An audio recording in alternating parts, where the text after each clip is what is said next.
আমাদের বাসা তো আর ওই সমুদ্র সৈকতে না, আবার আমাদের বাসা যে বড় কোনো নদীর ধারে তাও তো না। এই দেখেন আমাদের বাড়ির আশেপাশে এই যে গাঙের একটা সুন্দর পুকুর কাটা আছে গাঙের পাশে, এইটাতে আমরা গোসল করতে আইছি, ঘুরতে আইছি। আসলে দূরে তো আর আমরা যেতে পারছি না, চেষ্টা করি দূরে যাওয়ার, কিন্তু আসলে সংসার জীবনে থেকে এগুলো হয়ে ওঠে না।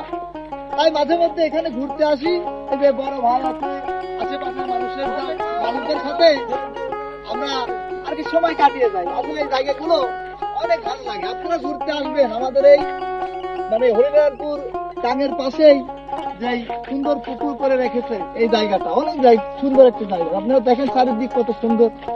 তো মাঝে মধ্যে আমরা এখানে ঘুরতে আসি, আপনারাও আসবেন, আসলে ইনশাল্লাহ ভালো লাগবে।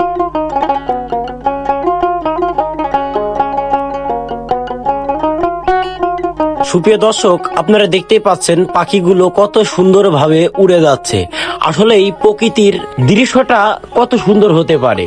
তো আপনারা আমাদের ভিডিওর সঙ্গেই থাকেন আর দেখেন ভিডিওটা কেমন হয়, এবং ভালো লাগলে একটি লাইক দিয়েন। ধন্যবাদ।